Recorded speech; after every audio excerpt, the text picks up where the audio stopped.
Aí, já entrou ao vivo. A gente tem uns 2, 3 minutinhos para o pessoal tentar compartilhar. Eu não consigo mais, porque eles me bloquearam, então... Como assim? Eu não consigo compartilhar em grupo nenhum. Quem que bloqueou? No Facebook. Por quê? Você, pessoalmente? A página, eu acho que tem muito compartilhamento, e aí faz sentido, né? Os caras devem achar que é aqueles disparo automático e tal, né? Então, vira e mexe, quando tem muito compartilhamento e tal, eles bloqueiam. Semana passada, terça-feira, para você ter uma ideia, a gente começou e tal, nós fizemos a mesa do Evangelho, a hora que a gente começou a bater papo e tal, eu consegui entrar, ainda falei, hoje eles deixaram eu entrar naquela sala de vídeo, nós compartilhamos uns 4 ou 5, eles derrubaram a transmissão. Você está brincando? Derrubou a transmissão, parou a transmissão no meio. A sorte estava muito no comecinho, nós saímos e voltamos, mas eles derrubaram a transmissão ao vivo.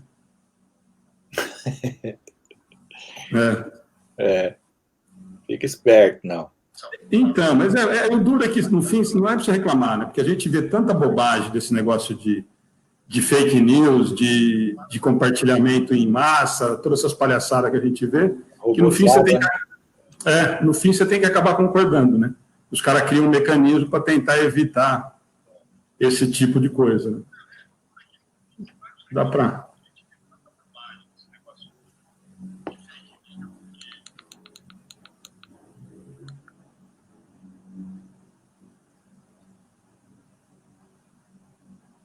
Quem que já está aí?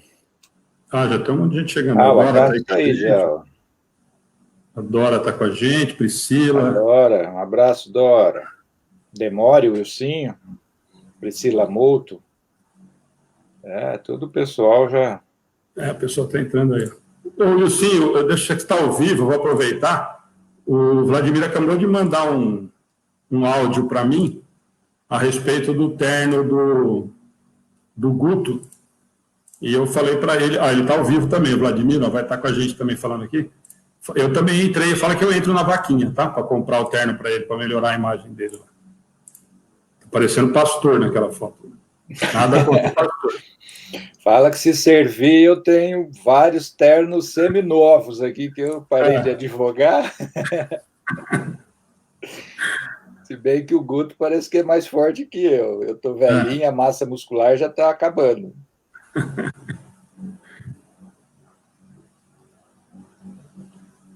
O Gervásio, nosso irmão, tá aí também. Eita. Gente, boa noite a todos. Quem puder compartilhar, nós estamos falando agora, eu e o Paulo aqui, que nós estamos mais uma vez bloqueados, né? Desde a semana passada, que nós não estamos conseguindo compartilhar em grupo nenhum. E a surpresa é muito legal, viu, Paulo? Terça, nós falamos disso. Nós fizemos aquele formato que eu te falei, que a gente faz sempre na primeira terça do mês, né, que a gente faz uma mesa e discute um capítulo do Evangelho em 3 ou 4 pessoas, né? E foi o dia que derrubaram a transmissão.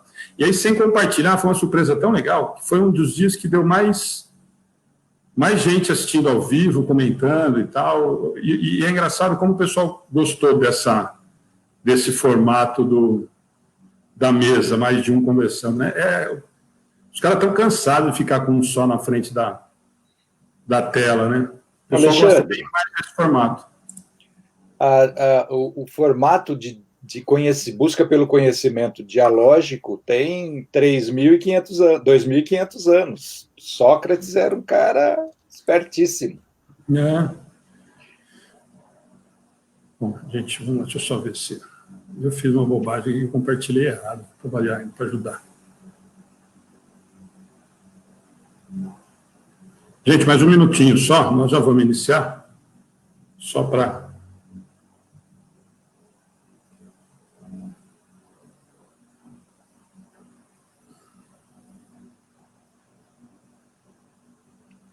Aí nós já estamos em quase 40 pessoas. Só um minuto, gente, que eu fui compartilhando o meu e fiz errado aqui. O vídeo era igual ao da frase da noite, eu fiz uma bobagem aqui. Mas aí nós já vamos começar e já acerta. Luísa, Pri, Heloísa está aí com a gente também.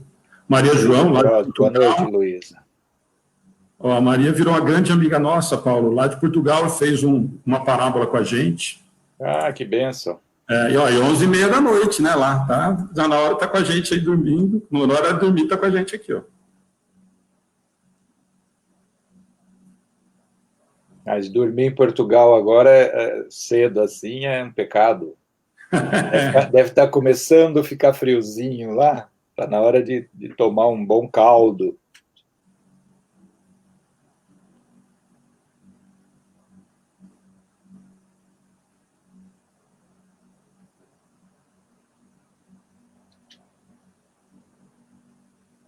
Hoje ele deixou, não sei o que aconteceu, tá bonzinho com você, viu, Paulo? Acho que o problema é comigo. É que eu oro, meu irmão. Fiquei esperto fazer desse documentário Paulo de Tarso. Quantas coisas ele queria fazer e Satanás, segundo a legião lá dos espíritos trevosos, não deixava. Pergunta para ele. O Gervásio sabe, toda vez que eu vou falar de obsessão, eles cortam o meu áudio. Bom, gente, deixa eu só... o Fernando também virou um grande amigo, ó. O Fernando de Tararé. Fernando, grande amigo lá de Tararé. Grande músico, hein? Fernando é um grande músico. Não, virou um grande amigo nosso, vai fazer semana que vem, acho que é o Fernando. É você semana que vem, né, Fernando? Ou é a outra? Acho que é segunda-feira, acho que o Fernando está com a gente fazendo o Sermão do Monte, se eu não me engano. Tenho quase certeza que é essa semana agora. E depois na outra, acho que é a Marilis. Acho que é isso mesmo. Bom, gente, deu tempo aí do pessoal começar a entrar, nós estamos com 5 minutinhos. Paulo, de novo, obrigado. Sempre que a gente chama, o Paulo topa de primeira. Hoje, falando de um assunto... Nós estamos falando fora do ar, Paulo, antes de você dar uma boa noite. Nós estamos comentando que setembro tem toda essa movimentação do Setembro Amarelo, então muita gente começa a se movimentar, nós estamos vendo já algumas atividades, palestras, enfim, nós mesmos vamos fazer provavelmente umas 6 ou 7 nesse mês, dentro do tema, mas buscando falar de várias vertentes, né? Mas nós estamos falando fora do ar que já há 2 anos que a gente faz o Setembro Amarelo, com a mudança de logo e tudo mais, e a gente fala que faz muita falta, que a gente deveria não fazer só em setembro, né? Que as casas deveriam se preocupar com isso e falar disso, no mínimo uma vez por mês, arrumar uma maneira de, na palestra pública, falar uma vez por mês sobre o assunto, porque senão a gente fala, parece que o problema só existe em setembro, né? E a gente tem esse péssimo hábito de acabar focando só naquela campanha, depois é na campanha do Outubro Rosa, enfim, parece que os problemas só são momentâneos, e esse que nós vamos falar hoje é um problema que tem assustado demais em todos os aspectos, né? Hoje nós vamos falar de 2 pontos extremamente delicados, nós vamos começar a falar de 2 coisas difíceis, né? Muita gente tem muito medo ou receio de tocar no assunto, e eu acho que tem que ser tocado, afinal de contas, foi uma das grandes preocupações da codificação, de Kardec, dos espíritos, nos alertarem isso há tanto tempo, né? E nós estamos vivendo isso na pele, muito próximo. Então, boa noite, obrigado de novo de ter topado estar com a gente, de começar esse mês falando desse tema tão difícil. Principalmente, você sabe, mais uma vez repetir isso, que nós te convidamos, porque eu sei que você conhece o assunto, tem experiência na pele sobre várias situações em relação a isso. Então, antes da gente começar, eu queria te agradecer mais uma vez pela parceria, pelo carinho, enfim, por já fazer parte do nosso trabalho que a gente tenta fazer da melhor forma possível aqui. Eu que agradeço, Alexandre. Agradeço o convite, agradeço a confiança, agradeço os corações bondosos que nos apoiam, o estudo, o estímulo que recebemos sempre que nos propomos a refletir a respeito desse tema, desse drama. É um drama humanitário hoje. É um drama humanitário, nós estamos vivendo um momento de reflexão necessária, imposta, que nos foi, né? Você tem toda a razão, o tema da vida não é um tema que deveria ser abordado num mês específico, mas o tema da vida é o tema de reflexão diária. O tema da morte é um tema da vida, então devia ser também de reflexão diária. O drama do suicídio acompanha a humanidade desde sempre, mas hoje o que eu gostaria que nós refletíssemos um pouco é a respeito do porquê, a causa. Eu agradeço a você e todos os corações bondosos da Ana, dos amigos do bem, que nos apoiam o estímulo para refletir a respeito desse tema. É um tema que mais me chamou a atenção desde que eu li A Preocupação de Kardec. E antes de mais nada, para falarmos disso, que o bom Jesus continue nos apoiando, continue nos inspirando, e que os protetores espirituais nos inspirem para que a nossa palavra seja somente de estímulo e de consolação, reverberando o verbo divino que Jesus trouxe com tanta propriedade, com tanto amor para todos nós. Que Ele nos abençoe e nos proteja nessa discussão, nesse debate, que é de fundamental importância porque preserva vidas, consola aqueles que se separaram momentaneamente dos que perderam a vida encarnada, por este drama, por este lamentável drama humano, tão candente, e recebeu de Kardec a atenção, como você bem disse, a atenção espiritual, mas que nós não sejamos ingênuos ao ponto de pensarmos que seja uma questão de fácil tratamento. É uma questão que envolve setores, fatores, vetores de investigação muito próprios, né? Mas é simples de lidarmos. É muito simples. Basta que nós não nos percamos em devaneios, em conceitos falaciosos, em conceitos que não nos levam à raiz.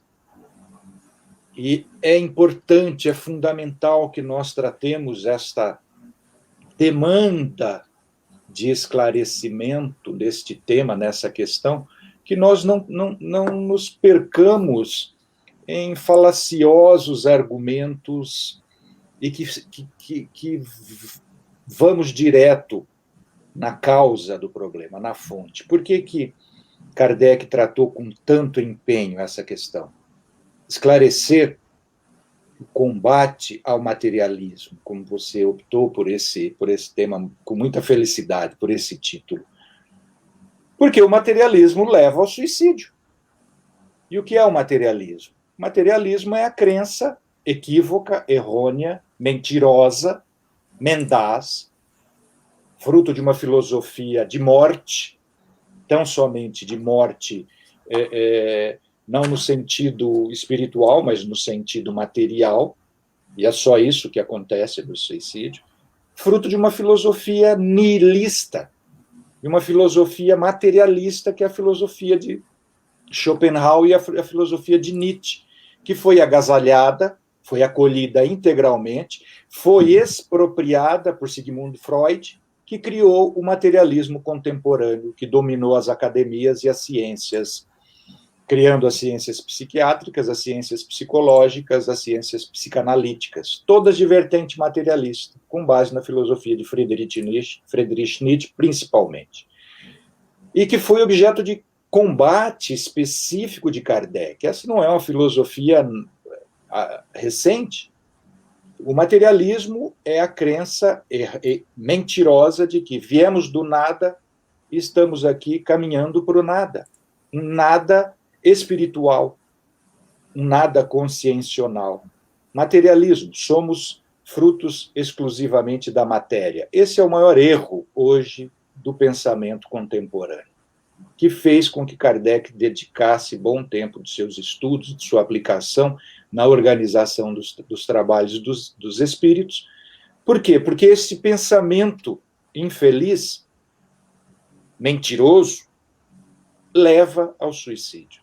Por quê? Porque nós vivemos num planeta de provas e expiações onde A dor é imanente, faz parte da existência num planeta de provas e expiações.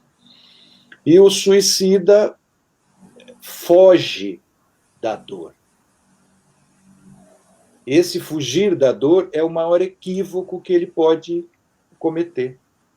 Porque pensa que eliminando a vida física se elimina a vida moral, a vida sentimental, a vida consciencial, a memória emocional. Por isso que é uma lástima nós termos ainda aqui 162 anos depois do Livro dos Espíritos, nós estejamos aqui ainda tentando combater de uma forma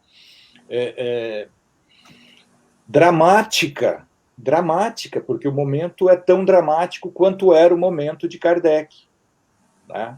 Nós sabemos que no momento de Kardec, também por um equívoco filosófico, hoje se despreza a filosofia, mas a filosofia é uma arma poderosíssima, porque o Espiritismo surgiu no momento de um movimento filosófico chamado romantismo. Surgiu na Alemanha, romantismo alemão, e se espalhou por toda a Europa, inclusive no Brasil, e que foi um movimento infeliz, de valorização do espírito, mas para tal fazia uma doutrina filosófica equívoca de desprestígio, de desvalorização da vida encarnada. Então, esse movimento filosófico chamado romantismo levava ao que vale ao espírito, não quero mais saber do mundo, me suicido. Então, tiveram vários poetas naquele momento, Rilke, um dos principais escritores da época, alemão, aqui no Brasil, os poetas que seriam chamados hoje os dark, né? os góticos, cuja influência levou muita gente ao suicídio. Na época de Kardec, a gente tinha, por exemplo, 3.000 suicídios por dia na França. Então, isso a gente vê que é um absurdo no Brasil, no mundo todo. Hoje nós temos muito mais do que isso. Então, combater o materialismo, o Espiritismo faz. Todo movimento filosófico espiritualista também deveria fazer. Mas nós vemos que nós estamos sendo ineficientes neste combate. E exatamente a proposta do nosso diálogo hoje é investigar por que nós não estamos sendo eficientes em esclarecer que a morte não existe. Da consciência, da inteligência, do sentimento, da memória. Tentar eliminar esses atributos do ser humano, que são inteligência, memória, consciência e sentimento, é uma tarefa inglória, fatalmente inglória, porque esses são atributos do espírito, e o espírito não morre. Fica à vontade, meu irmão. Não, claro, a gente tinha trocado uma ideia antes e graças a Deus a afinidade é muito grande. E quando a gente comentou sobre isso, quando a gente surgiu a ideia, antes da gente começar o mês, eu falei com você, eu gostaria, é um assunto que eu gosto de estudar, que eu gosto de me aprofundar e tal. E quando nós pensamos no título, na verdade, aquilo que eu falei, você sugeriu, inclusive, se a gente colocar o suicídio na visão da doutrina espírita, fica muito amplo. E depois que você me falou isso, me veio uma coisa que talvez tenha até surgido a ideia desses bate-papos, tentando falar de várias vertentes de uma visão do suicida dentro da doutrina, para a gente não ficar na mesmice e correr o risco disso que você falou. Quer dizer, nós temos claramente informações, orientações de Kardec, dos espíritos, deixando muito claro o equívoco do suicídio. Isso está muito claro. Isso a gente ouve em palestra, isso a gente vê em muitos livros, e a gente vê em palestras emocionadíssimas e tudo. Mas você tocou num ponto, Paulo, e eu acho que a gente tem que se preocupar muito, que todos esses movimentos, a meu ver, e por isso que eu acho assustador, e por isso que eu falo que não deveria ser só setembro, me parece não está surtindo efeito, mesmo dentro do movimento espírita. Eu não sei se está sendo tratado de uma forma superficial ou com os dedos, como a gente falou antes da gente começar esse bate-papo. Ah, mas se eu falar isso, tal pessoa acho que não vem mais na casa espírita. Se eu falar isso, ele não vai gostar de assistir minha palestra, porque eu fui muito duro. E eu acho que é muito claro, eu sempre vou defender isso, e tem muita gente que não gosta de mim por conta disso, mas eu sempre vou defender o que a doutrina me diz. Está muito claro, são orientações que não são de interpretações.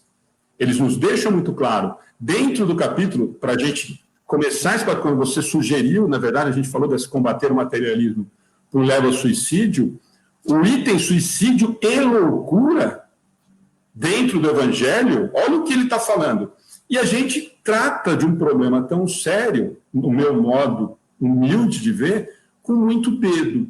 Mas se a gente falar muito firme, nós não vamos ter gente assistindo a palestra, não vai na casa espírita. Gente, eu acho que ou nós nos preocupamos em resolver ou tentar minimizar esse problema, que é um problema crescente e que está a cada dia se aproximando das nossas portas, dos nossos filhos, dos nossos amigos, ou nós vamos brincar de fazer doutrina espírita como vários outros segmentos. Quando, na verdade, esse assunto... Por isso que eu acho que é muito importante quando a gente fala, Paulo. E você falou isso, olha, é uma das grandes orientações de Kardec quando a gente conversou e resolveu fazer o tema. E quando a gente vai se preocupar com isso, ele está dentro do capítulo 5 do Evangelho, que é um dos mais encantadores e mais difíceis de entendimento e de assimilar, porque as pancadas são realmente muito duras, mas para um despertar. E, na verdade, o que a gente percebe, e eu queria que você falasse disso, é que, assim, esse despertar parece que nós, que estamos à frente no movimento espírita, estamos tendo um cuidado excessivo de não chocar quando os espíritos, Kardec, a orientação, ela é muito clara. Se nós formos ler o texto do Evangelho, ele é muito duro, ele é muito direto, e muito simples de entender para quem quiser entender. E aí vai vir muita gente e vai falar, mas nós temos que acolher, sem dúvida nenhuma. Depois nós vamos falar mais para frente disso. Mas eu não posso tratar um assunto tão sério de maneira infantil. Eu não posso tratar um assunto que nós estamos perdendo, e agora perdendo jovens, cada vez mais jovens, porque eu não estou falando desse assunto. Parece que nós estamos voltando em épocas anteriores que eu não podia falar com meu filho sobre sexo. E nós estamos perdendo jovens e mais jovens porque nós não falamos do assunto porque choca. Ou por preguiça, e aí por isso que ninguém gosta muito de mim, porque nós não queremos nos confrontar com o problema.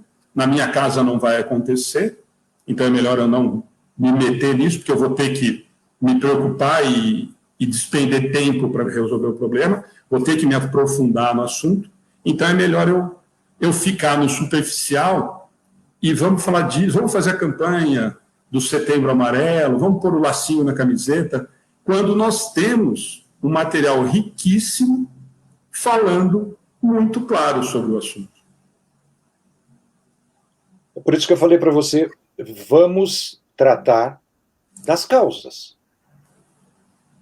Porque tratando das causas, nós vamos eliminar o efeito. O efeito é o suicídio. A pergunta fundamental é: por que eu me suicido?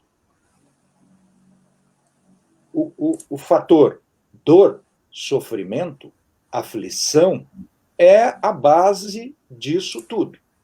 O desespero. Mas por que é que eu entro em desespero? Não adianta eu ficar falando, a dor é a causa. Mas por que eu sofro? O porquê da dor? É isso que a gente tem que buscar. E a solução é essa para a dor? A solução é equívoca. Eu não vou falar para alguém que seja absolutamente materialista. Alguém que é absolutamente materialista não está me vendo agora. Ou está perdendo seu tempo.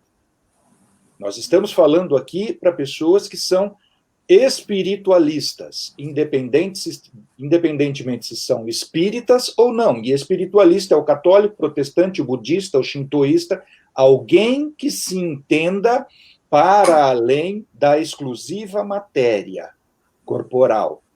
Alguém que se entenda para além de um cérebro. Eu sou espiritualista. Por quê? Porque eu me entendo como para além do corpo. Eu sou uma alma, eu sou um espírito. Para alguém que se entenda assim, ou que se desconfie ser assim, é que a gente tem que falar.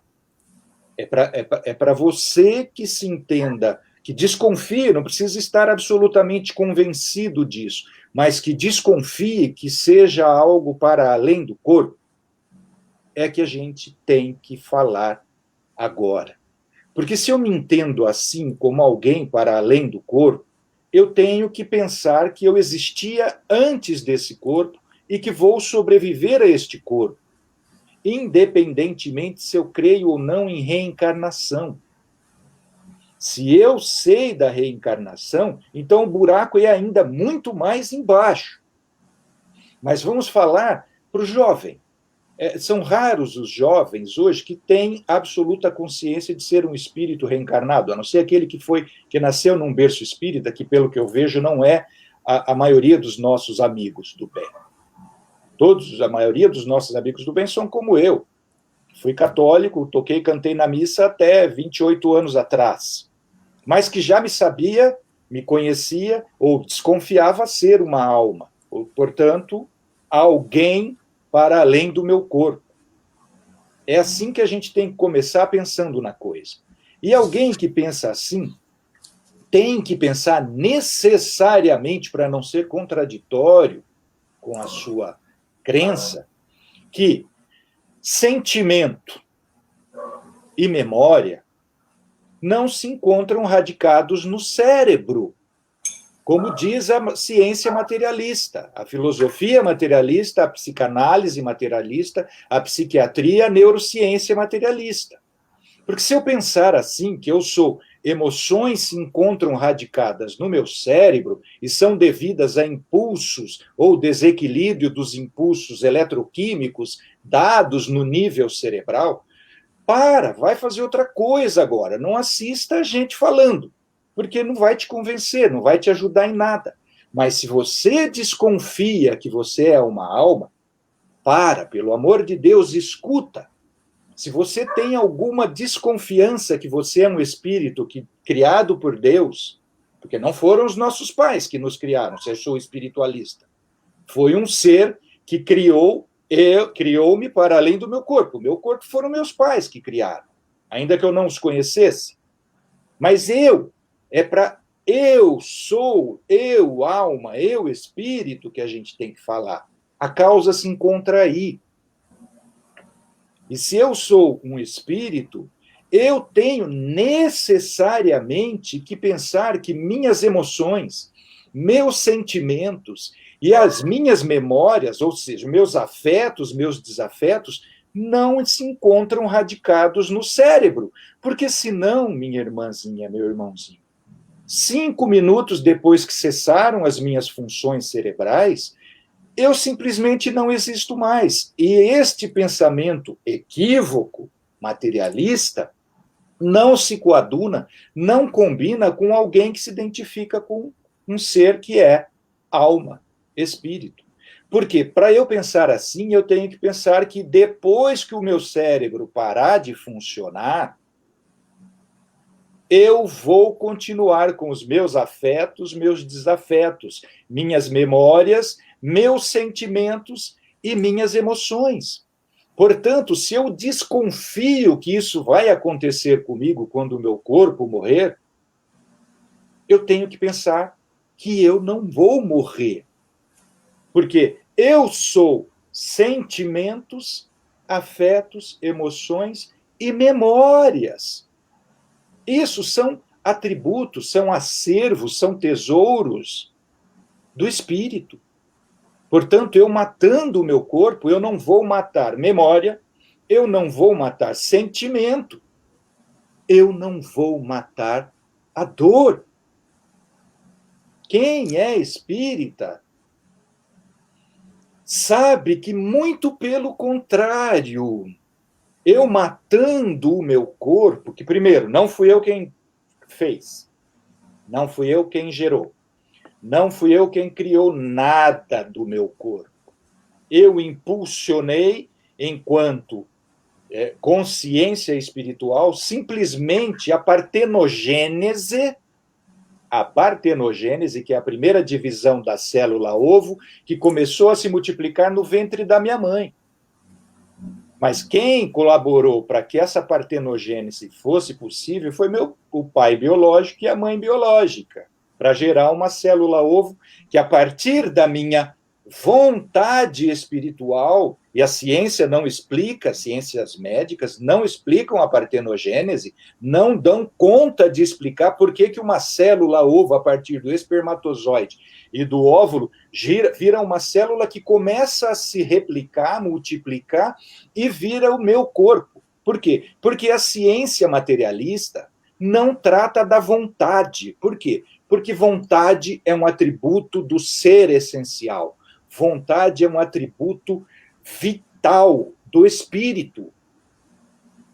E se eu sou espírita, eu sei que eu fui criado por um ser que não é matéria, é inteligência suprema e infinita bondade, que me criou imortal, inteligência, e que eu, através da única doação, além dessa criação, que eu recebi deste ser, nosso Pai, que Jesus amorosamente nos ensinou a chamarmos Pai, ele me constituiu um ser inteligente dotado de vontade. Por que é que uma pessoa comete o suicídio? Porque ela não tem mais vontade de viver, pelo menos no mundo de provas e expiações como é o nosso planeta Terra. Mas quem tem um pouco de informação a respeito da evolução da consciência, sabe que fui eu,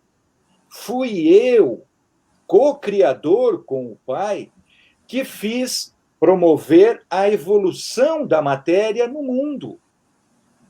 Fui eu que formei, a partir da minha consciência espiritual, no ventre da minha mãe, impulsionei pela minha vontade, desde a partenogênese, as primeiras multiplicações da célula ovo, até a constituição de todos os meus órgãos, de todos os meus membros, constituindo esse organismo que é meu corpo.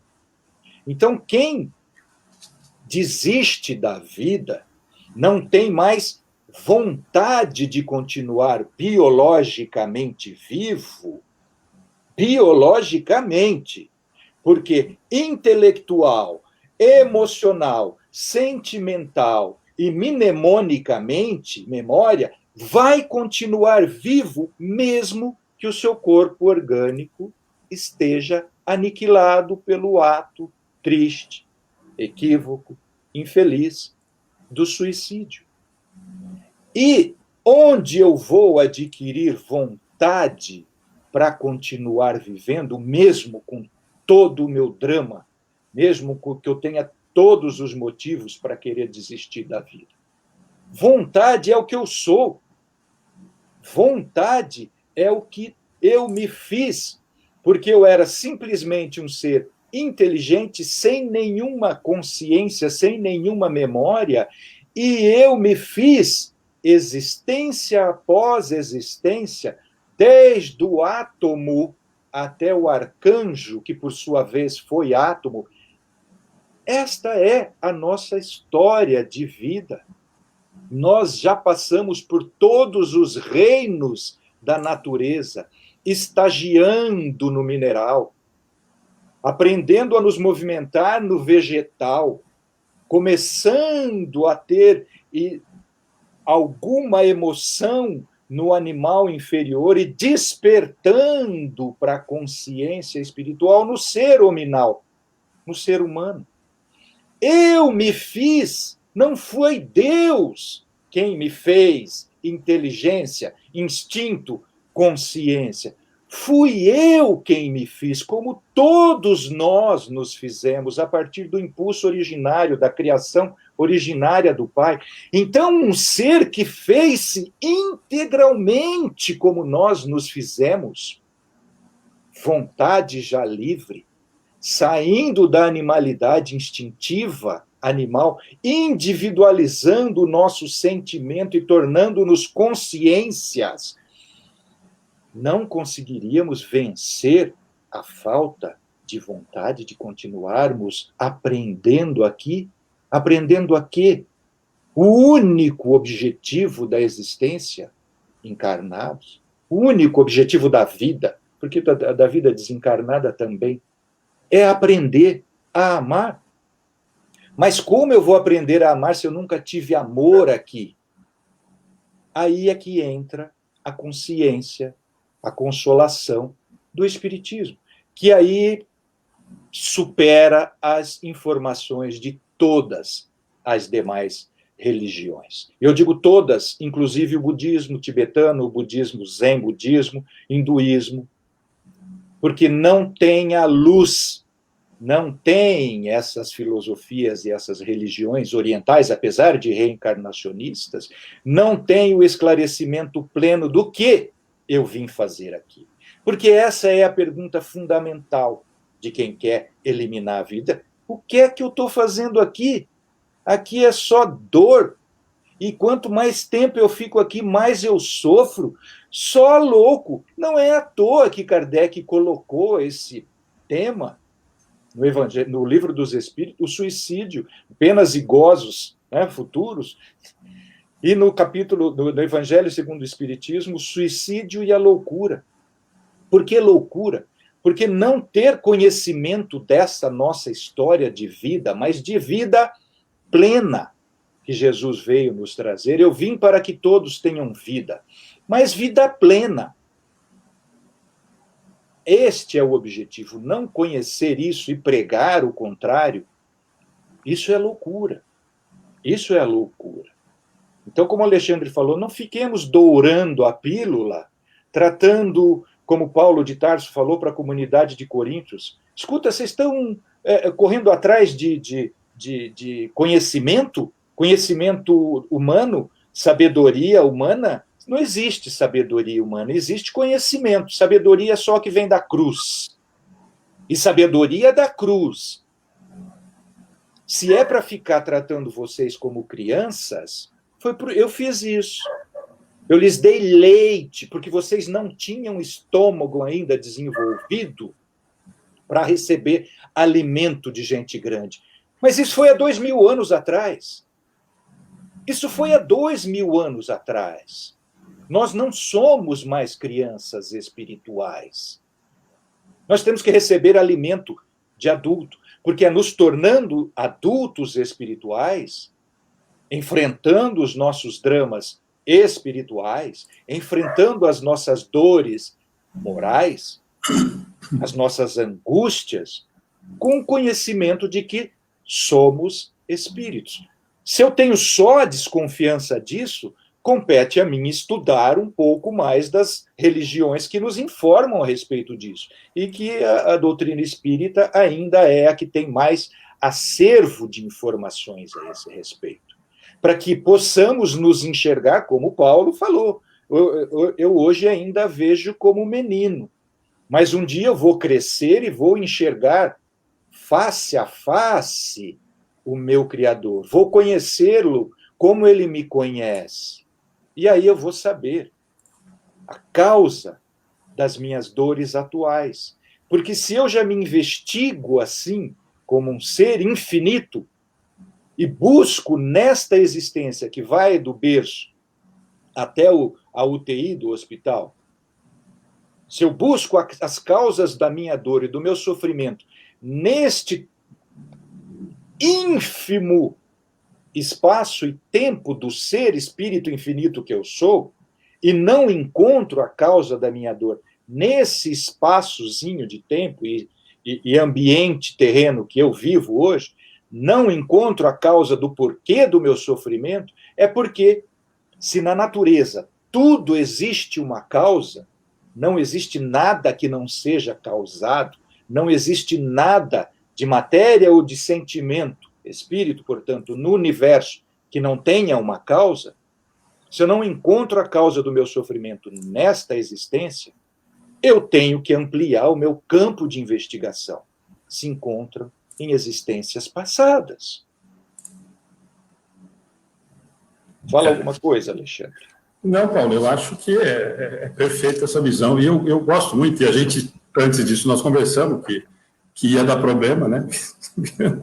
Eu acho que tem... Eu sempre digo, Paulo, e vou repetir, domingo nós tivemos com o Sérgio Seixas, e ele falou uma coisa fantástica que eu acho que encaixa para qualquer situação que nós vivemos. Nós estamos falando da cirurgia espiritual, que ele tem aquele trabalho maravilhoso e tal. Muita gente que reclama, que vem e não recebe o benefício da cura do corpo físico, como está imaginando. E ele falou uma frase que se encaixa em tudo isso que você falou para a gente continuar o papo. Ó, meu irmão, às vezes a doença era a cura.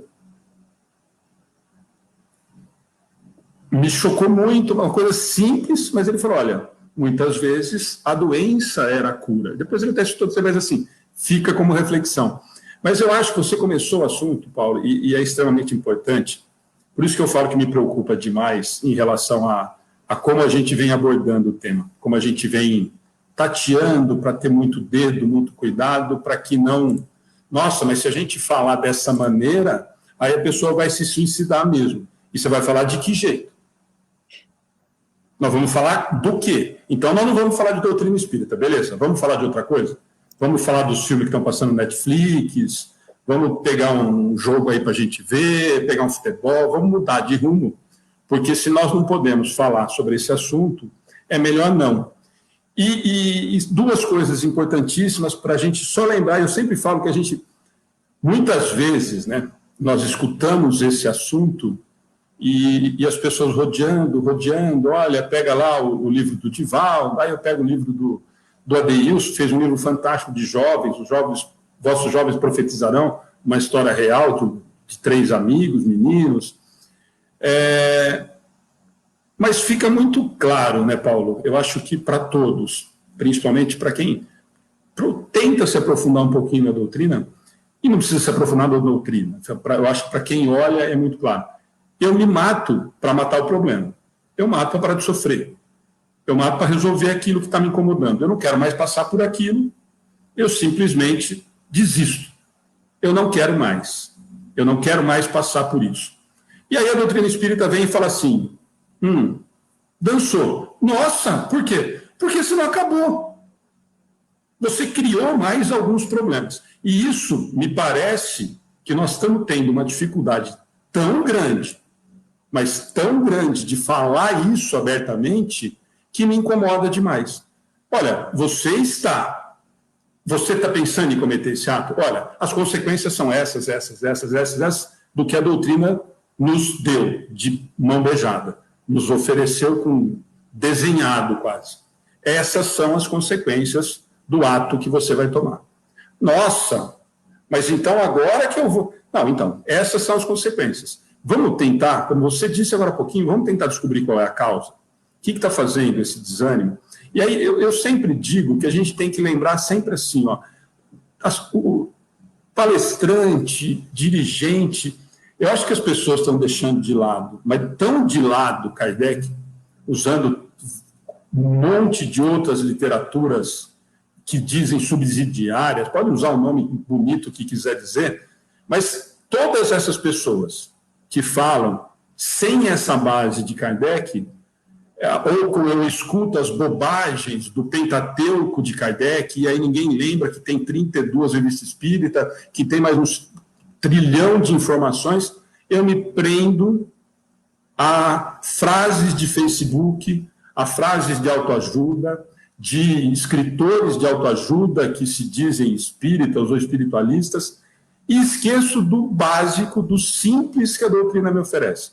E aí eu vejo espíritas tratando desse tema assustador, pelo momento que nós estamos vivendo, e há tanto tempo que nós estamos vivendo, de forma infantil, citando autoajuda, olha, vamos vamos ver quadro. Gente, tem as perguntas que ele trata.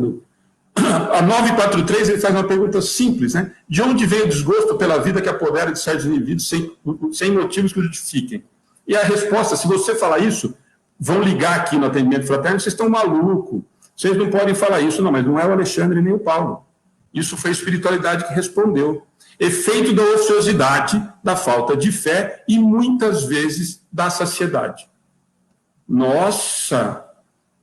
Eles falaram isso? Falaram. Você quer o quê? Só a parte bonitinha do final da palestra com o poema?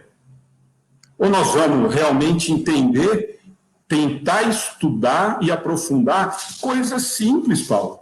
Eles estão respondendo. Ele falou alguma palavra difícil aqui que a gente não conhece? Alguma coisa que você precisa procurar o dicionário? Não, eles simplesmente falaram que sim. E aí a 944, aí os caras vão embora e eles desligam a internet, ou o próprio Facebook vai desligar porque falaram que eu e o Paulo inventamos. Na 944, o homem tem o direito de dispor da sua vida? Não, somente Deus tem esse direito. E depois continua. Beleza? Então fomos nós que fizemos? Não, a 952, para depois os caras ficarem mais bravos ainda e falar que o Paulo e o Alexandre criaram uma doutrina nova. Será mais ou menos culpado do que o tira a própria vida por desespero? É mais culpado, porque tem tempo de refletir sobre o seu suicídio, naquele que o faz instantaneamente. Há, por vezes, uma espécie de desvario, que tem alguma coisa de loucura. O outro será muito mais punido, porque penas são sempre proporcionais à consciência das faltas que tenha cometido. E aqui, Paulo, eu sempre digo que nós gostamos de algumas coisas da doutrina que nos interessam. Nossa, olha que linda aquela frase que lá o amigo Zubem colocou: Deus não dá o fardo maior do que as suas forças. E por que eu penso em suicidar? Se eu acho linda aquela frase, eu compartilho com a minha família, eu mando para o inimigo. O problema é dar trabalho estudar a doutrina espírita. Além de outros interesses de ordem vaidosa, de ordem econômico-financeira, editorial, a gente sabe disso. Mas o assunto nosso aqui exige o seu sim, sim, e o seu não, não. Não dá mais para a gente ficar tratando o jovem como criança. Eu tive, a causa, né, além da causa essa 943, 944, que são diretas e dizem respeito absolutamente ao próprio indivíduo, nós temos a causa que Kardec chamou de loucura obsessional.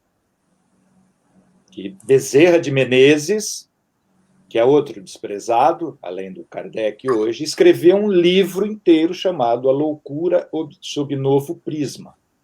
E ele coloca o caso da loucura obsessional. E é a loucura obsessional que Kardec atribui a uma das causas do suicídio. Eu tenho, para a gente ser direto para com o jovem, isso por conta de experiência, tá? Tem um caso de suicídio na família de uma sobrinha. Uma sobrinha de 16 anos,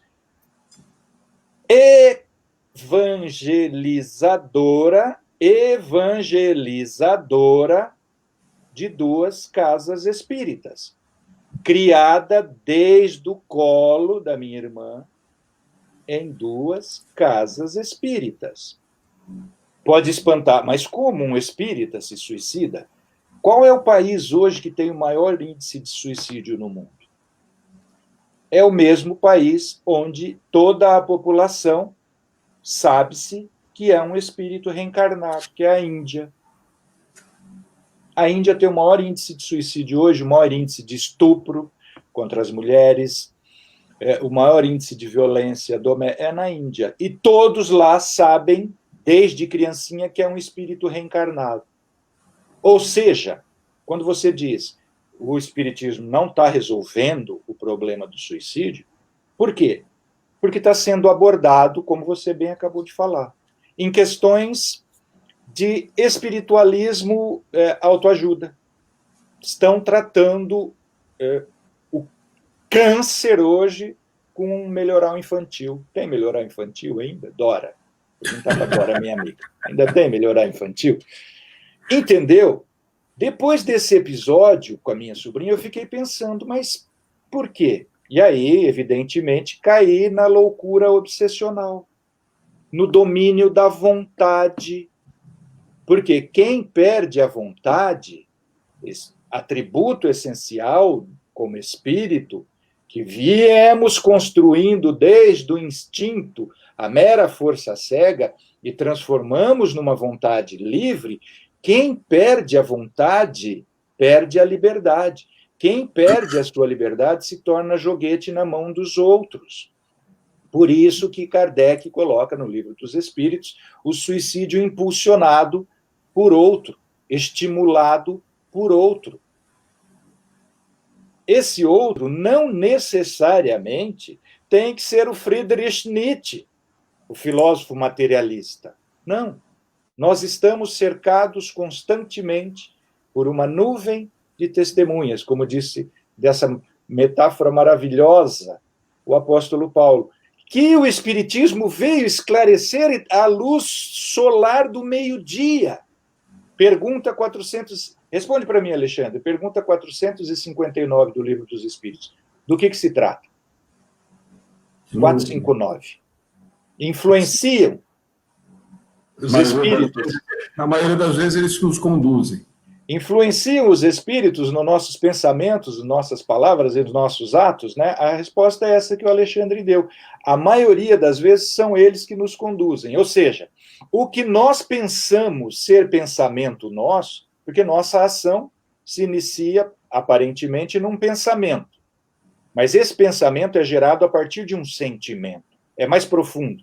Mas a gente normalmente não está acostumado a investigar os nossos sentimentos. Vamos partir para a solução já, tá?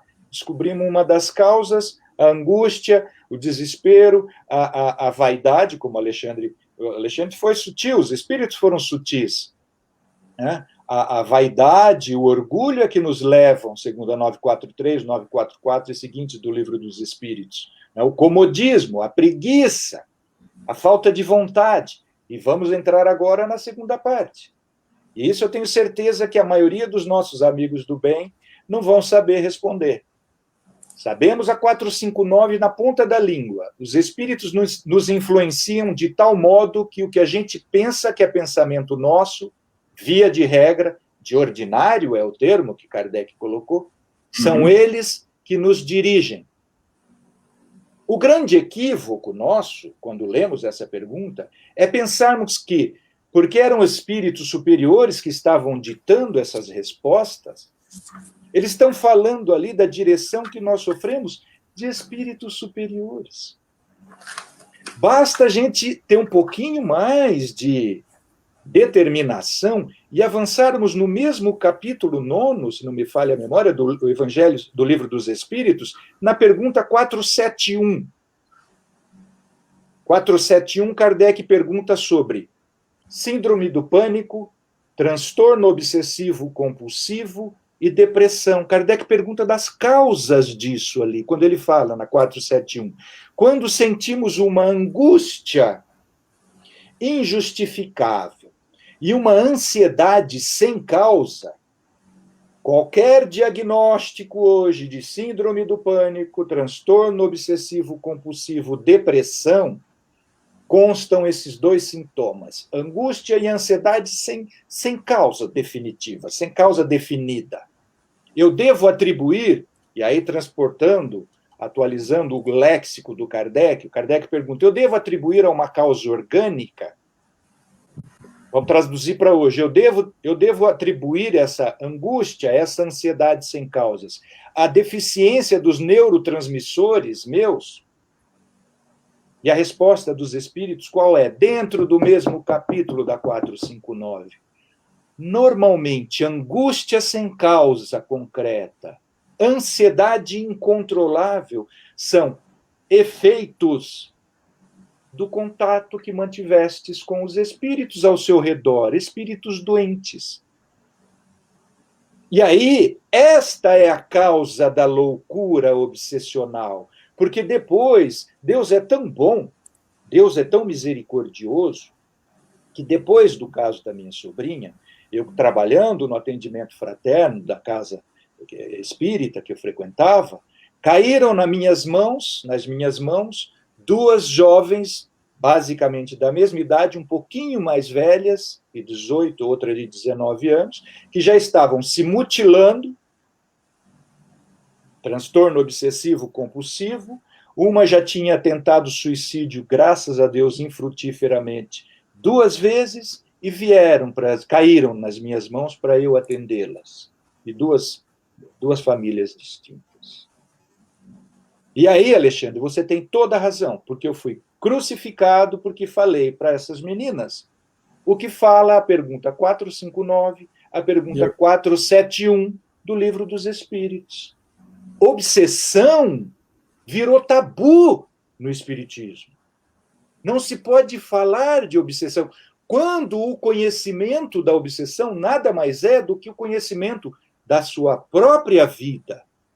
E aí eu falei para as meninas assim, eu falei, pois bem, né, vocês jovens não admitem que ninguém mande nas suas vidas.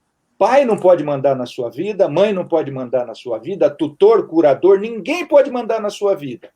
E vocês estão deixando que espíritos adoecidos, entristecidos, mandem em vocês. Porque quando você pensa em suicídio, você tem que fazer um esforço enorme para vencer uma lei da natureza, que é a lei de preservação, uma lei de Deus. Porque o instinto de preservação é das leis mais eficientes que existem. Tanto que nós evoluímos até agora, graças à lei de progresso e à lei de preservação.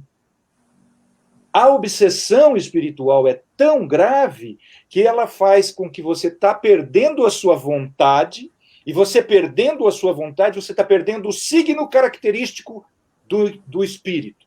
Você está perdendo a sua liberdade. E quando você perde a sua liberdade, você deixa de ser humano. Você perde a sua característica principal. Você passa a ser um servo, escravo de outra consciência, de outra inteligência mais adoecida ainda que você. Não deixe fazer isso contigo. Não deixem fazer isso contigo. Tu és filho de Deus, criado simples e sem nenhum conhecimento, e já fez tudo o que você fez até hoje. Você se fez pelo esforço da sua própria vontade. Construiu seu próprio corpo a partir de uma célula ovo. Você não consegue vencer a droga, você não consegue vencer a tristeza, você não consegue vencer a angústia, a ansiedade. O que está faltando?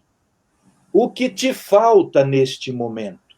Senão a ajuda mais eficiente.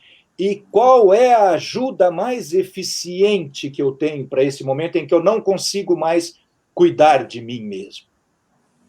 Eu tenho, porque Deus é misericórdia. Deus não ia nos colocar nesse mundo de bucha aqui, de prova e expiação, de transtornos, de tormento, de dramas, sem o auxílio eficiente do meu anjo de guarda, do meu espírito protetor, que me conhece muito mais do que eu, sabe da minha força, sabe da minha capacidade, sabe da minha potência, que me fiz assim até hoje.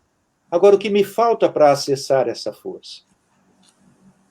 Meio, eu não vou falar nenhum, meio Pai Nosso, porque o que vale é a força que eu coloco de dentro para fora, porque é isso que Kardec fala. Às vezes a obsessão é tal que o espírito domina completamente o meu perispírito, domina a minha vontade, domina o meu perispírito, domina o meu cérebro. Quem domina o cérebro domina o meu corpo. É por isso que eu me mutilo, eu me corto, mesmo contrariando toda a lei de Deus da preservação, contrariando o medo da morte que todos nós temos. A tristeza é tão grande que vence 2 forças naturais, a preservação e a lei do progresso. Eu vou ficar deixando os outros mandarem em mim para eu me suicidar, para eu me mutilar, só se eu estiver realmente, e estou, de fato, muito carente. E aí, para suprir essa carência, eu tenho meu espírito protetor, que me ama, foi designado diretamente por Jesus. Basta meio Pai Nosso, basta só eu. Oh, meu Deus, me ajuda. Eu não estou conseguindo sozinho. Pronto, a força vem, mas eu preciso dessa força de dentro, porque Kardec diz que para romper a obsessão nesse nível, que já se tornou subjugação. Quando eu perco a minha vontade, eu já estou subjugado. É o terceiro grau mais grave da obsessão. Estou sob jugo. Jugo, pegou na minha jugular aqui. Estou sob o domínio do outro. Para vencer isso, eu preciso de um... Meu Deus, me ajude. E só. E aí o Espírito Protetor vem e nos encaminha para o estudo, nos encaminha para a missa, nos encaminha para o culto, nos encaminha para a palestra espírita. É só isso. Mas não deixemos que os outros mandem na gente. É isso que a gente está fazendo. Deixando que estranhos mais doentes que nós ainda... E aí vai investigar as causas dessa doença dele, né? Mas é muito triste de ver. Muito triste. E sem dúvida, né, Paulo? Tem muita gente falando... Gente, deixa a gente explicar uma coisa muito séria, muito clara. Claro que tudo isso, o Paulo começou citando a 471 em relação a isso, a pergunta estava lá. Em relação a tudo isso que nós estamos vivendo, as crises emocionais do século, já estavam falando lá, já falaram abertamente sobre esse tema. E ninguém aqui, nem eu, nem o Paulo, nós não estamos falando que as depressões, que as crises, elas não existem ou não devam ser tratadas com a medicina, com as ferramentas que nós temos.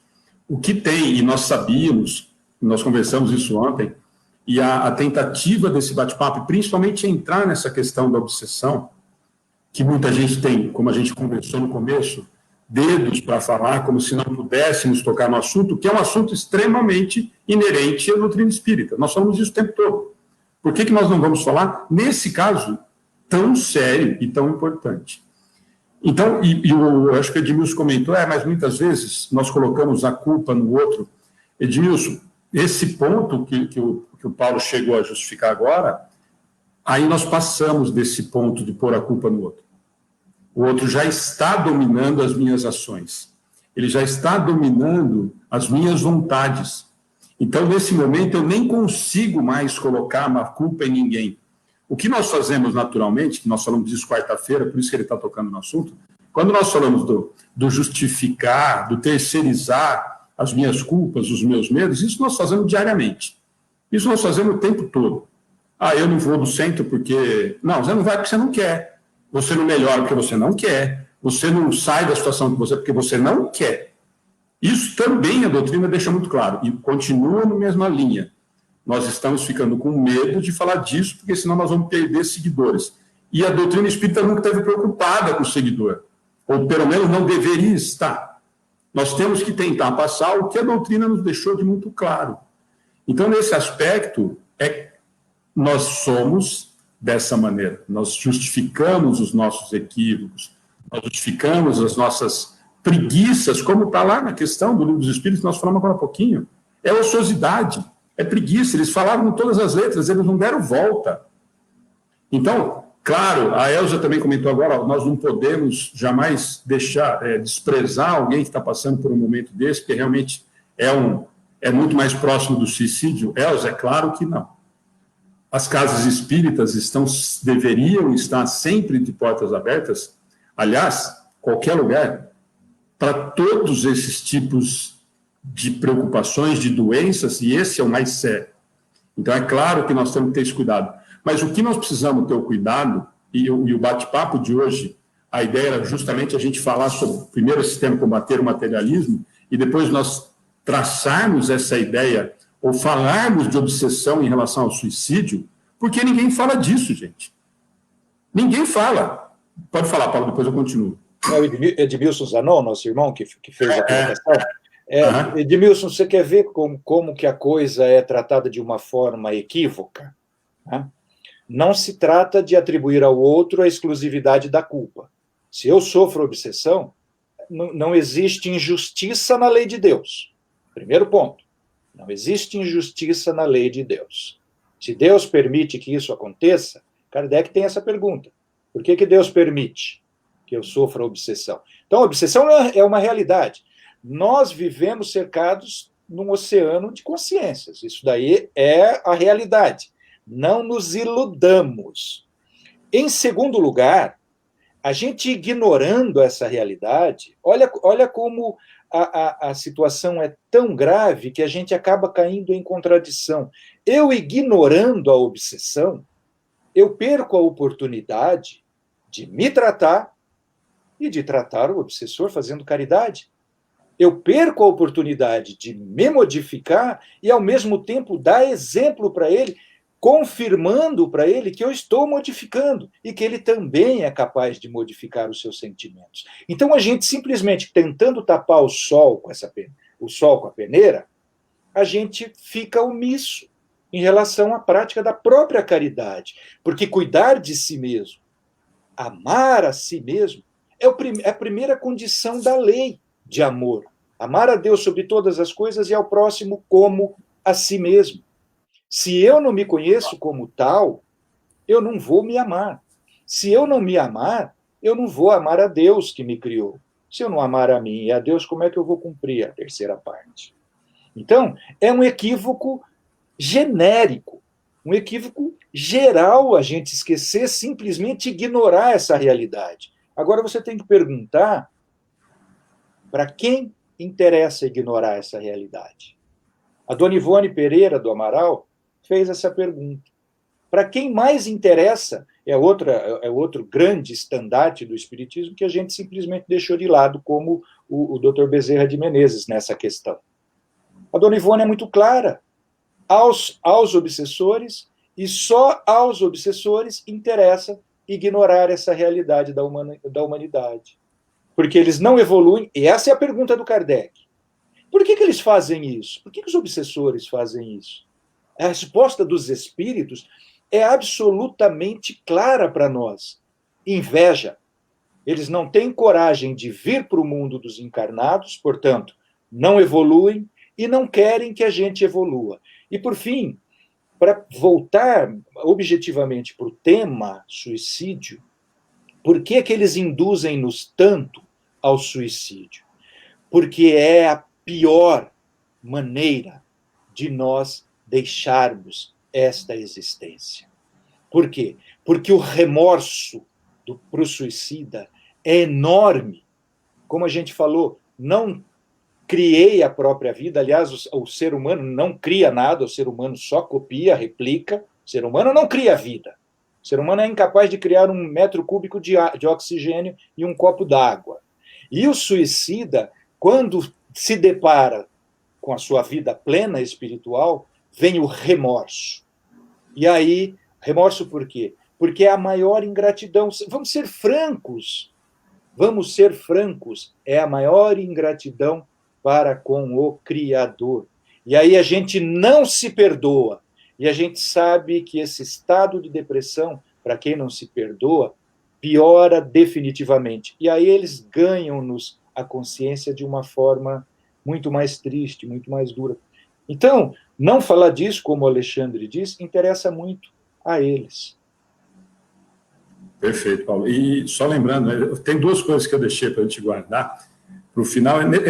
2 coisas que a gente fala, gente. Eu brinco com o Paulo quando a gente decidiu fazer esse bate-papo e tocar nesses 2 pontos, principalmente da obsessão, porque exatamente isso ninguém fala, porque dá trabalho, é difícil, assusta, incomoda. E vou voltar no comentário do Paulo para depois a gente fazer um comentário para o final, para a gente entender e não se diminuir em algumas coisas. Primeiro, o fato de estar passando por esse momento, e o Paulo foi muito feliz agora há pouquinho, e nós falamos isso do estudo, na terça e na quarta nós falamos sobre esse assunto. Só tem uma pessoa que resolve o problema. Eu. Simples assim. Mas, gente, eu tenho tanta fé, eu fico tão melhor quando eu mando, e a Ana me responde o atendimento fraterno, que ela fala que colocou no caderno de orações. Nós fazemos isso com todo o amor do mundo. Eu sei que a Ana, ela se dedica absurdamente a esse trabalho, com amor, com carinho inexplicável, invejável. Mas sinto informar, como nós falamos na terça e na quarta, ou melhor, eu sou muito feliz em poder falar. O problema é só você que resolve. Com uma das ações mais simples do que mandar uma mensagem pedindo oração. Mais simples do que assistindo a palestra falando de obsessão e de loucura e de suicídio. Mudando o padrão vibracional. Mudando os meus pensamentos. Me ligando a esse ser que está ao lado o tempo inteiro, disponível para tentar fazer com que você desperte. Não para ficar do seu lado, como nós falamos outro dia aqui, sentado e pedindo ao seu tempo porque ele tem outro trabalho. Mas faz assim. Mostra que precisa e está ali. Colocaram alguém para fazer esse papel. Você tem alguém, tem o espírito do seu lado, esperando você falar assim, olha, eu preciso de ajuda. É mais fácil do que mandar o WhatsApp, é mais fácil do que a internet, é mais fácil do que ir no médico. Eu preciso de ajuda.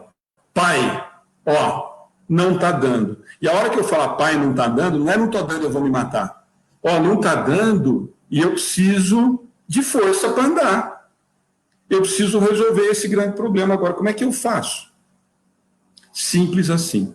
E quando a gente fala, Paulo, eu lembrei de uma coisa que você começou a comentar, dos obsessores e o grande trabalho dos dois lados, e a gente esquece disso, né? Normalmente a gente sempre aponta para o obsessor como o ruinzinho da brincadeira, né? Nós esquecemos que ele só está cobrando provavelmente algum tipo de dívida que ele imagina, ou que realmente nós devemos, mas a gente sempre olha para ele como malvado, inclusive em sessão mediúnica. É sempre o ruizinho que está ali. Mas nós temos um exemplo fantástico, gente. Fantástico. Para mim, tem duas coisas do filme do Divaldo que são marcantes e que eu não sou grande fã da parte, enfim, da literatura e tal, eu gosto de algumas coisas, mas no filme tem duas coisas que me marcam muito. O começo, quando a mãe vai falar com o padre em relação à filha que cometeu suicídio, e o padre fala que ela não pode rezar a missa porque ele não é mais filha de Deus, isso me marcou demais, a coragem, inclusive, de falarem isso num filme que teve a projeção que teve, e o final, gente, o Divaldo, que é o Divaldo, que tem um trabalho invejável, como é que acaba o filme? Quem que estava o filme o tempo inteiro azucrinando? Quem que estava o tempo inteiro fazendo de tudo para que o Divaldo não seguisse no caminho? Por isso que eu lembrei, enquanto o Paulo estava falando, a quem interessa eu desistir? Eles. O que ele queria? O filme inteiro do Marcos Vera, inclusive, fez um trabalho fantástico. O que ele queria? Que o Divaldo não fosse para esse caminho. E não é o caminho da luz, é o caminho do conhecimento, é o caminho de entender o que está acontecendo. E o que acontece no final do filme, que eu acho mais fantástico ainda? Por amor, e aí ele acaba o filme e fala, eu ainda não consigo, mas eu agora te respeito. Através do que o Divaldo fez? Indo em sessão mediúnica e pedindo para o espírito se afastar? Ou ele se abriu para dar amor e mostrar que através do amor eu consigo modificar? Então é nesse sentido, gente. Quando nós falamos sobre... Surgiu os temas para a gente comentar sobre, inclusive, entrar na questão de obsessão, nós sabíamos, temos certeza que seria espinhoso, que é complicado. Nós sabemos também que tem muita gente que assiste, que está passando por esse momento, que já pensou em suicídio, que já pensou em fazer esse ato, que graças a Deus não cometeu. Nós temos, não vou citar os nomes, é claro, mas temos pessoas aqui que nos procuraram nessa situação e que hoje são quase que trabalhadoras iguais a todas as outras, estão sempre com a gente, já nos disseram, nunca mais penso essa bobagem. Então, muitas pessoas que estão assistindo, que nos assistem, já pensaram, já passaram.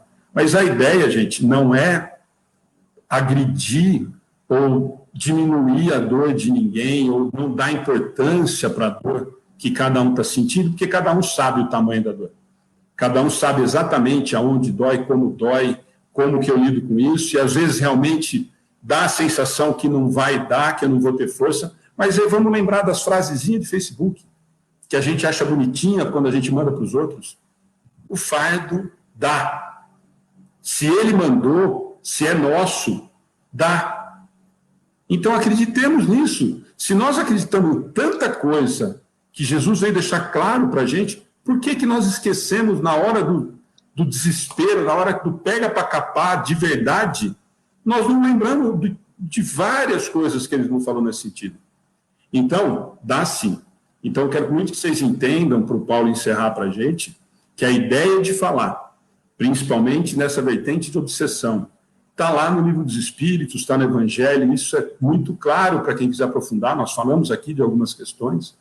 Então, não é nem diminuir a dor de ninguém, ou menosprezar a dor de ninguém, claro que não, é muito ao contrário, é de que a gente desperte para que, de repente, isso talvez esteja sendo um dos problemas por quais nós possamos estar passando. Esse foi o objetivo de tratarmos desse assunto. De repente, despertar e a gente conseguir enxergar que, de repente, isso pode estar acontecendo comigo, com meu filho, com a minha mãe, com o meu amigo, enfim. Então, é nesse sentido que nós sempre nos colocamos quando a gente resolve fazer qualquer assunto. A base sempre vai ser Kardec aqui no Amigos do Bem, e eu sei que para o Paulo também. Então, espero que todos tenham entendido a mensagem. Estamos sempre, né, com a página à disposição, os telefones de atendimento fraterno, a página no privado, para quem quiser conversar. Não entendi, não concordei, que é fantástico quando acontece isso, para que a gente discuta mais isso. Então, foi esse o objetivo. Eu vou passar para o Paulo. Paulo, não vou nem deixar para o final para te agradecer, porque eu gosto muito da maneira com que você aborda todos esses assuntos. A gente conversa várias vezes fora dessas oportunidades que a gente tem, aqui de estar ao vivo, né, de estar junto. E então, você sabe que eu admiro demais a forma com que você conduz todos os trabalhos que você faz em relação à doutrina, e por isso que nós sempre convidamos. Eu gostaria de deixar 3 pontos bem claros, porque eu já estive nessa condição de pensar no suicídio. Quando a dor é imensa e nós não vemos saída, a gente pensa em eliminar a dor. E a minha saída foi exatamente a receita que eu dou. Eu estava no 15º andar do meu apartamento em São Paulo, depois de 10 dias e 10 noites sem dormir. E eu cheguei na sacada do meu apartamento, olhando São Paulo, adorava, e falei com Deus. Falei, meu Deus, faz muito tempo que eu não falo contigo, mas eu vou falar contigo um pouco agora e vou para minha cama tentar dormir. Se eu não conseguir dormir, o senhor me perdoa, mas eu vou pular. Eu estava no 15º andar. E aí, orei os Pai Nosso, 10 dias e 10 noites sem dormir. Um problema grave que eu enfrentei da perda de um amigo. Orei os Pai Nosso, chorei um pouco, fui para a cama e dormi 6 horas direto. Falei, está faltando Pai Nosso na minha vida. Jesus fala para a gente o seguinte: no mundo tereis aflições, mas tem de bom ânimo, eu venci o mundo. Outra coisa, somos imortais, então não adianta, nós não vamos morrer, não adianta. Terceiro lugar, não estamos sozinhos. Não estamos sozinhos. Nós precisamos de postura e de conhecimento disso. Jesus fala, tem de bom ânimo. Eu venci o mundo. No mundo tereis aflições, mas tem de bom ânimo. Eu venci o mundo. O mundo não vos ama mais do que eu, porque antes de estardes no mundo, eu vos escolhi para estardes aqui. Então, vem comigo. Deixa um pouco o mundo.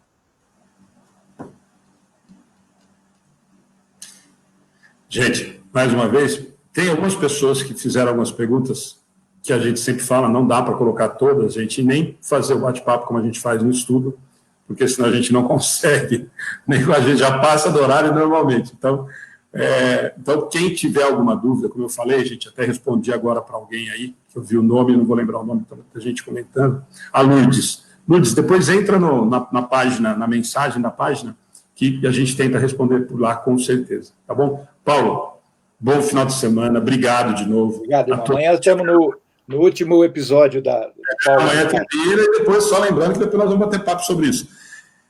Gente, obrigado a todos, boa noite. Só lembrando que daqui a pouquinho, 9 horas, nós vamos compartilhar a sexta-feira musical lá do canal do Bem, que virou um grande parceiro nosso, e é o Márcio Augusto. Eu não conheço, aliás, mas o Ed Moreno mandou um vídeo para a gente. Eu fiquei abismado, eu achei muito bom. Então, nós vamos compartilhar com vocês às 9 horas, a gente vai colocar na página lá ao vivo. Tá bom? Paulo, boa noite, obrigado de novo. Gente, obrigado. Boa noite, fiquem com Deus.